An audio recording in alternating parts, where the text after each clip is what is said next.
लेकर लगातार विवादित बयान दे रहे हैं, तो वहीं बीजेपी ने भी पलटवार किया। समाजवादी पार्टी के सांसद वीरेंद्र सिंह ने विवादित बयान दिया। उन्होंने कहा कि सरकार क्या सिर्फ मस्जिद पर ही कार्रवाई करेगी, क्या मठों और मंदिरों पर भी कार्रवाई होगी या नहीं। मठ मंदिरों ने सरकारी जमीन कब्जाई है। बीजेपी नेता संगीत सोम ने भी विवादित बयान दिया। उनका कहना है कि औरंगजेब के नाम पर सड़कें बनाई गई और ऐसे में औरंगजेब की तरह राहुल गांधी और अखिलेश यादव भी देशद्रोही हैं। वहीं डिप्टी सीएम केशव प्रसाद मौर्य ने पलटवार करते हुए कहा कि मुगल आक्रांताओं का महिमा मंडन बर्दाश्त नहीं होगा। चाहे महाराष्ट्र हो या यूपी, दोनों जगह उपद्रवियों पर कड़ा एक्शन होगा। रिपोर्ट देखिए।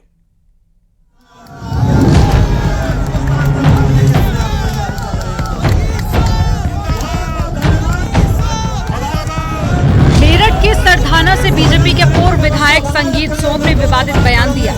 संगीत सोम ने राहुल गांधी और अखिलेश यादव को औरंगजेब के तहत देशद्रोही बताया। संगीत सोम ने कहा कि कांग्रेस ने औरंगजेब के नाम पर सड़कें बनाने का काम किया।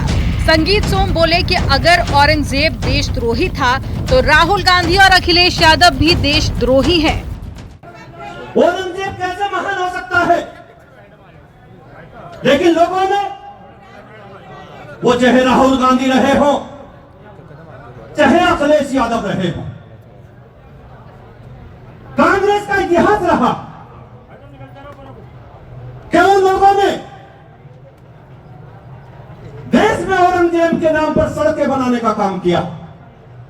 मैं पूछना चाहता हूं कि इतने बड़े आताताई के नाम पर सड़कों का नाम रखने की जरूरत क्या थी। मैं आप लोगों से कहना चाहता हूं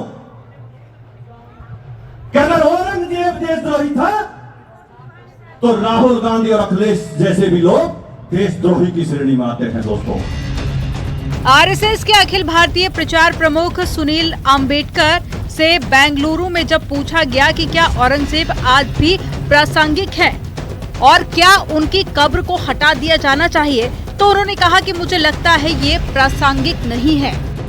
See, any type of violence is not good to the health of the society, and I think police are have taken the cognizance of it, and so I think they will go into the details, and that's the point. Is Aurangzeb relevant today? Do you think the tomb should be moved? I think not relevant.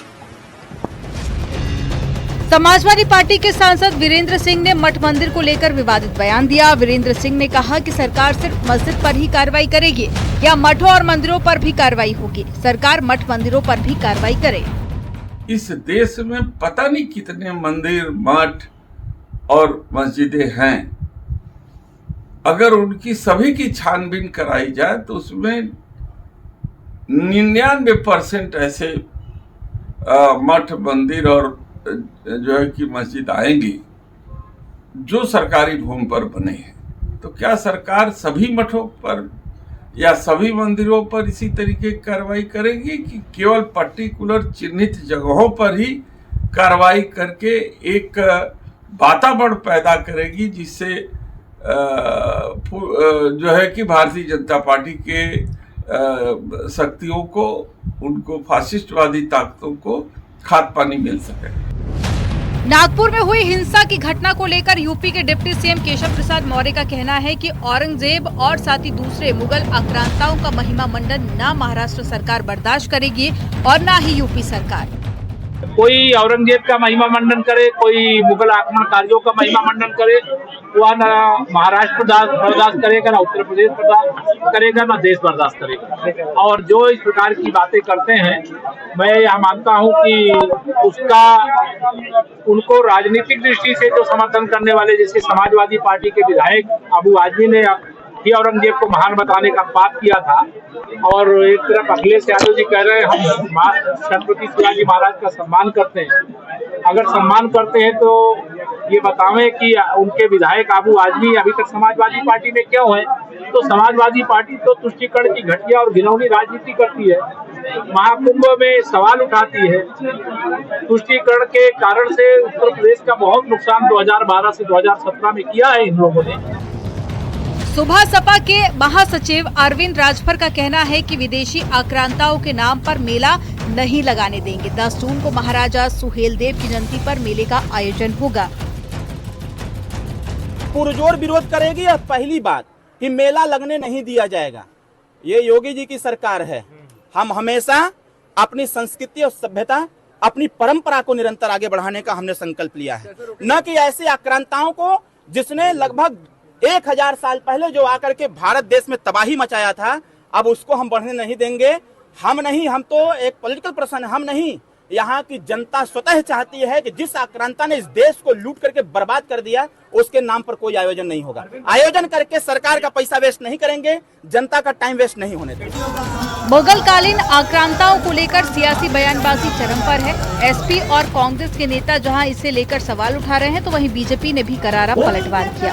News 18 के लिए bureau report. लेकिन लोगों ने वो चाहे राहुल गांधी रहे हो, चाहे अखिलेश मिल रही है, जहां कर्मचारी चयन आयोग की परीक्षा में गड़बड़ झाला हुआ है। स्टेनोग्राफर ग्रेड 2 अभ्यर्थियों ने सेंटर पर भेदभाव के गंभीर आरोप लगाए हैं। Arya college of engineering and IT में सेंटर था। अभ्यर्थी कर रहे हैं कि डिटेक्शन के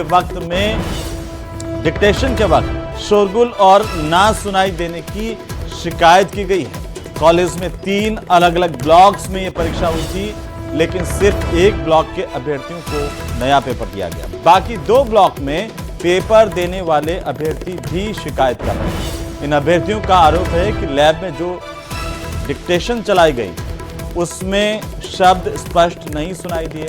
वहीं कर्मचारी चयन आयोग ने अपनी स्थिति को स्पष्ट किया है कि हम किसी अभ्यर्थी के साथ अन्याय नहीं होने देंगे। बोर्ड अध्यक्ष की तरफ से कहा गया कि हम पूरे मामले की लॉजिकल तरीके से जांच करेंगे। आलोक राज जो कि बोर्ड के अध्यक्ष हैं, उनकी तरफ से ये बयान आया है।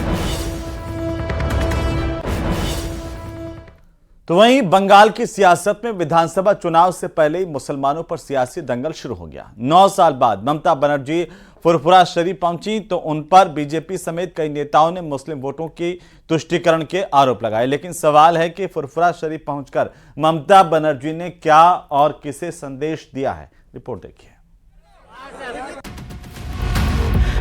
ये तस्वीरें उस वक्त की हैं जब ममता बनर्जी 9 साल बाद हुगली जिले के फुरफुरा शरीफ पहुंची, जहां उन्होंने फुरफुरा शरीफ के मौलवियों के साथ बैठक की और इफ्तार की दावत में शामिल। इन तस्वीरों की सियासी गलियारों में काफी चर्चा हो रही है। बंगाल की राजनीति में फुरफुरा शरीफ मुस्लिम वोट बैंक पॉलिटिक्स का सेंटर रहा है। यहाँ मोहम्मद अबू बकर सिद्दीकी की मजार है, जो बंगाल के मुसलमानों के एक वर्ग के प्रमुख पीर हैं। फुरफुरा शरीफ के धार्मिक नेताओं का राज्य के 2500 से ज्यादा मस्जिदों पर नियंत्रण है। राज्य के बांग्ला भाषी मुसलमानों में अच्छा खासा प्रभाव है। ममता बनर्जी के रमजान में फुरफुरा शरीफ की यात्रा से कांग्रेस, वाम दल और आईएसएफ की टेंशन ज्यादा बढ़ गई। अफ्तार की दावत में वहां पहुंची फुरफुरा शरीफ, हमारे बंगाल की सीएम ममता बनर्जी। फुरफुरा जाने से वोट नहीं मिलेगा, वोट मिलेगा फुरफुरा के लोगों की डिमांड पूरी करने से। वहां रेलवे स्टेशन की डिमांड है उनकी, वो करिए। बस स्टॉप की डिमांड है, वो करिए। क्या आप पूरा करेंगी? 9 साल से पहले आप जब गई तो ये वादा किया था आपने, वो पूरा नहीं हुआ। फुरफुरा शरीफ के जो हमारे पीर साहब है, तोहा सिद्दीकी साहब, पीर साहब की औलादों में है तोहा सिद्दीकी साहब, उन्होंने स्टेटमेंट दिया ऑन रिकॉर्ड 3-4 दिन पहले कि फुरफुरा में एक भी काम नहीं हुआ। तो हमें पता है इस बार भी जब सीएम गई है सिर्फ वोट बैंक के लिए गई। Every time before election, she went there to consolidate the vote bank. Bengal को बचाना चाहिए और बंगाल का खास करके जिस तरीके से हिंदू त्योहार के ऊपर आक्रमण हो रहा है, उसका बाद सबको एक होना चाहिए। ये तो नारा ही चल रहा है, बांटेगा तो काटेगा। 9 साल के बाद जा रहा है। देखिए, जैसे शुभेंदु अधिकारी साहब है, ममता दीदी है और नौशाद सिद्दीकी, जो भी है 24/7 पॉलिटिक्स कर रहे हैं। जो जिधर जाता है, जो ड्रेस कोड होते हैं, जो खाते हैं, जो पीते हैं, जो बोलते, पूरा के पूरा पॉलिटिक्स है। एक दौर में बंगाल में मुस्लिम कांग्रेस का बड़ा वोट बैंक रहा था। अब ये वोट बैंक पूरी तरह से टीएमसी की तरफ शिफ्ट हो गया है। कुछ ऐसी ही तस्वीर दिल्ली की थी, जब कांग्रेस आप से अलग होकर चुनाव लड़ी, जिसका खामियाजा आम आदमी पार्टी को भुगतना पड़ा। अब यही खेला टीएमसी बंगाल में कांग्रेस के साथ कर सकती है।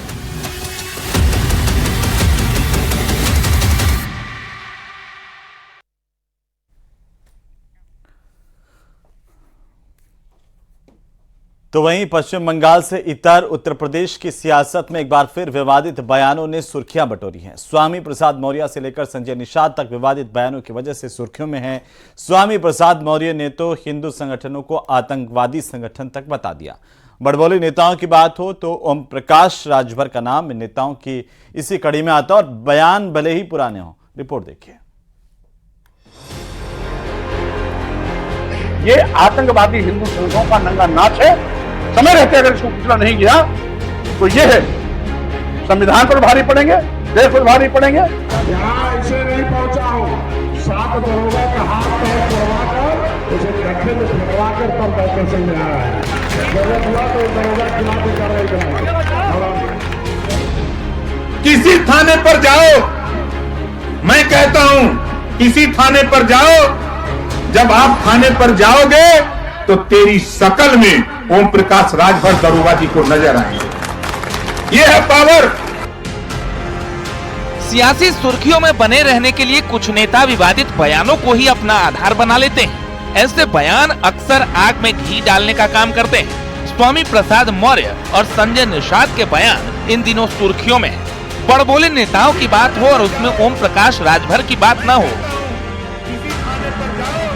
ऐसा कैसे हो सकता है? क्योंकि ओपी राजभर भी अपने बयानों से अक्सर सियासी गलियारों में छाए रहते हैं।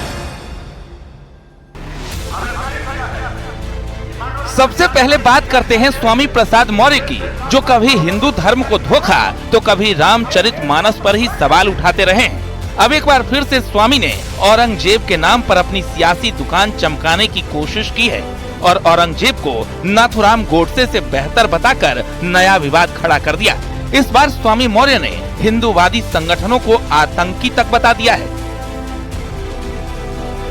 और जो कल नागपुर में हुआ, हम समझते हैं ये आतंकवादी हिंदू संगठनों का नंगा नाच है। समय रहते अगर इसको कुचला नहीं गया तो ये है संविधान पर भारी पड़ेंगे, देश पर भारी पड़ेंगे। एक बार ऐसे अवैध तत्वों के नाते देश बढ़ चुका है, दोबारा भी इनकी काली करतूतों के चलते देश बचने के कगार पे आ जाएगा।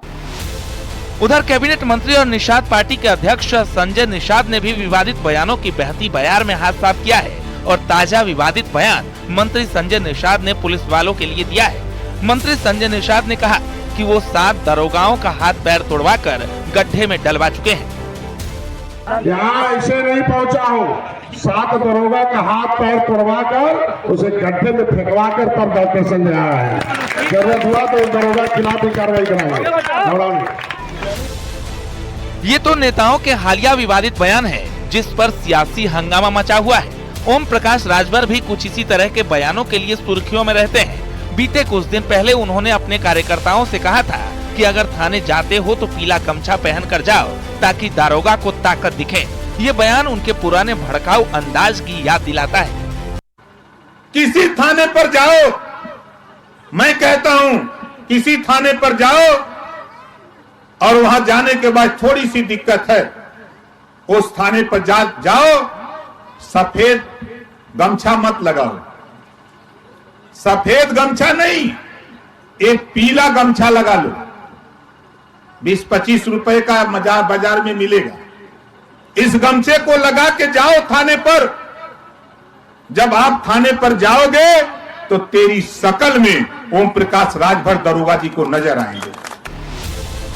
दूसरी तरफ ओम प्रकाश राजभर के बेटे अरुण राजभर भी पिता के नक्शे कदम पर ही चलते दिखाई देते हैं। अभी कुछ दिन पहले की ही बात है जब बलिया में एक पार्टी कार्यकर्ता की पिटाई के मामले में धमकी देते हुए कहा था कि पीले गमछे से जिन्हें दिक्कत है उनकी आंखें निकाल लेंगे। हमारे कार्यकर्ताओं तो चलिए इसी के साथ ही न्यूज़ 18 प्राइम में फिलहाल आज के लिए इतना ही। नमस्कार।